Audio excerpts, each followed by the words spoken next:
જૂનાગઢ જિલ્લાના માળિયાહાટીના શહેરમાં દીપડાના હુમલાની ઘટનાને પગલે વન વિભાગ એલર્ટ મોડમાં આવી છે।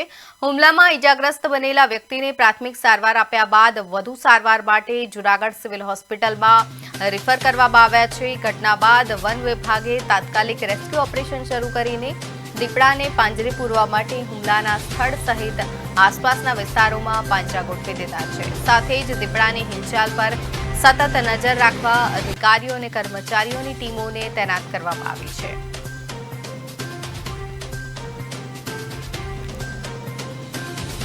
તાલુકા પંચાયતની પાછળની સાઈડ એક દીપડો ઘૂસેલો હોય છે।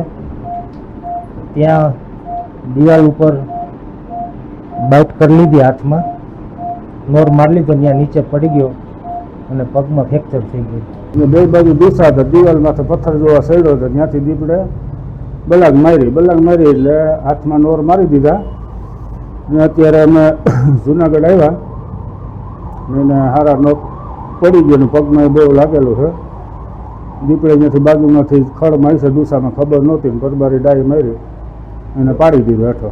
તાલુકા પંચાયતની પાછળની સાઈડ એક દીપડો ઘૂસેલો હોય છે। ત્યાં દિવાલ ઉપર બાઇટ કરી લીધી, હાથમાં નોર મારી લીધો, ત્યાં નીચે પડી ગયો અને પગમાં ફ્રેક્ચર થઈ ગયું। બે બાજુ દિશા હતા, દિવાલમાંથી પથ્થર જોવા સડ્યો હતો, ત્યાંથી દીપડે બલાગ મારી એટલે હાથમાં નોર મારી દીધા અને અત્યારે અમે જુનાગઢ આવ્યા એને હારા નોક પડી ગયો, પગમાં બહુ લાગેલું છે। દીપડે ત્યાંથી બાજુમાંથી ખડ મારી છે, દુસામાં ખબર નહોતી, પરબારી ડાઈ મારી એને પાડી દીધો હેઠો। તાલુકા પંચાયતની પાછળની સાઈડ એક દીપડો ઘૂસેલો હોય છે।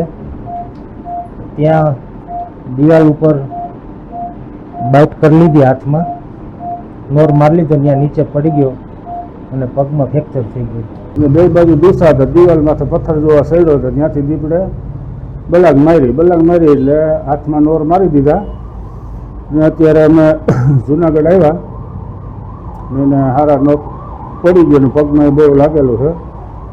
દીપડે ત્યાંથી બાજુમાંથી ખડ મારી છે, દુસામાં ખબર નહોતી, પરબારી ડાઈ મારી એને પાડી દીધો હેઠો।